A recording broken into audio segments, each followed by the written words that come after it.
Karen Tremblay in Sikas on Ayik Sagay Kaniutania. I was what they call the bossy little girl. I wanted to be a teacher, didn't work out. But I was always helping. I wanted to help people. I went right into work. And I was telling the ladies, one of our first cancer patients was an elderly gentleman.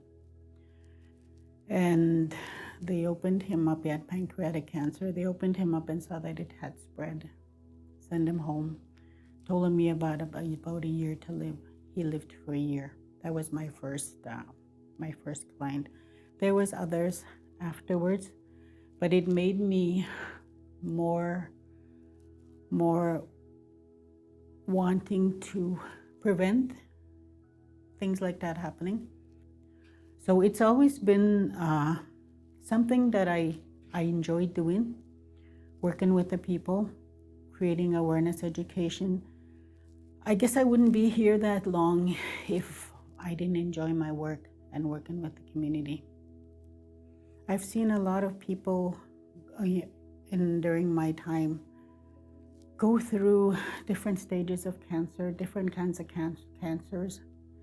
Back when I first started, the doctors were very caring. If there was something you thought was the matter with you, they send you away for assessment and then treatment. Now I find that a bit different. Sometimes they brush it off if you have a pain somewhere and give you painkillers instead, and then you don't know what's wrong with you until it's almost too late to treat. The population is greater now than it used to be, and there wasn't a lot of cancer in the beginning. We did have cases, but not as many people going through the system now for not only cancer, for different diseases or different needs. So the doctor isn't able to give you the bedside manner. Yes, there's more caring compassion coming from your own community members that work at the health center. They know the history and they know what our people have gone through with cancer. And we know what kind of support they need. And so when this project came about, I said, let's do this. Let's work with the people and let's create more awareness, more support. We provide the bedside manner. We provide the knowledge that they need, the education that they need. Once it's diagnosed as whatever it is, be it cancer, diabetes, whatever it is, we provide the services, we provide the information sessions for them to come to. And we work with the doctors that specialize in this.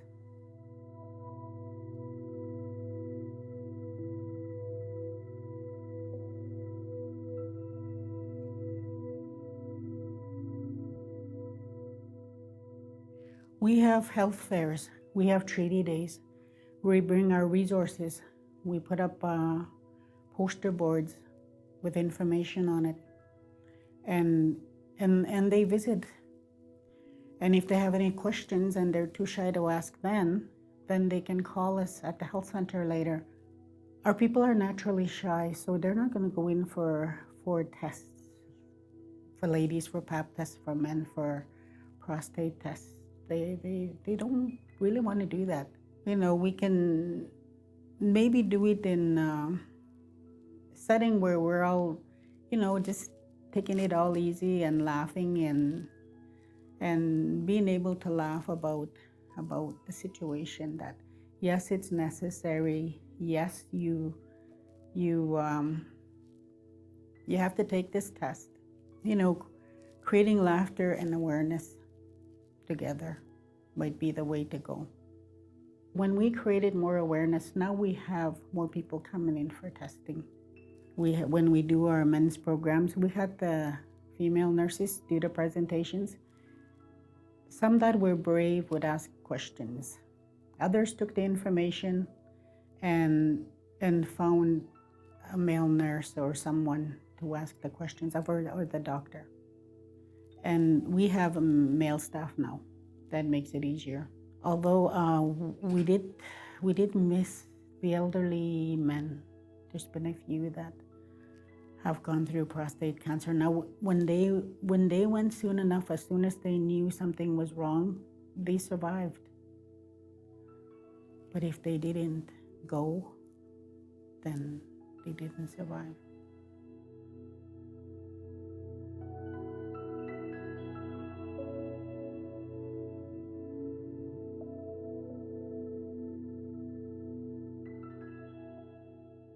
We work closely with the doctor's clinic in Bonneville, and we had the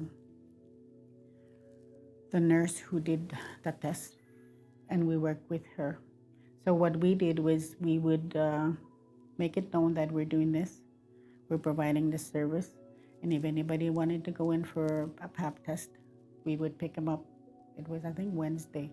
We'd pick them up if they were ready and bring them into town, transport them into town. And we will continue, but we can also provide the test now in the community. And now at the center we have testing for STIs and treatment.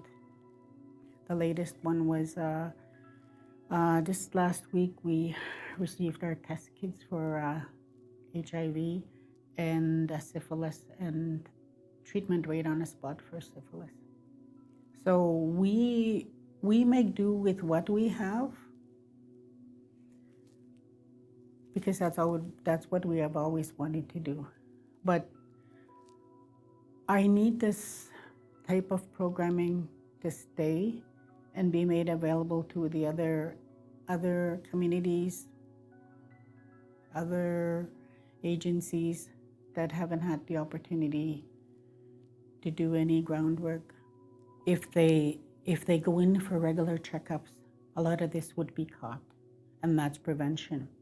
I see so many that don't.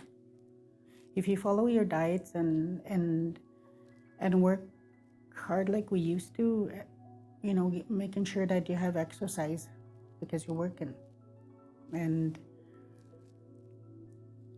it helps you stay healthy. If they would only do that, it would prevent them so much pain and having to go through the disease.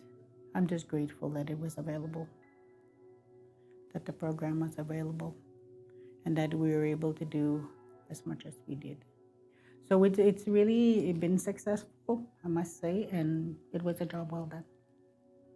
It's been an honor to work with my community, and I'll be there as long as they need me.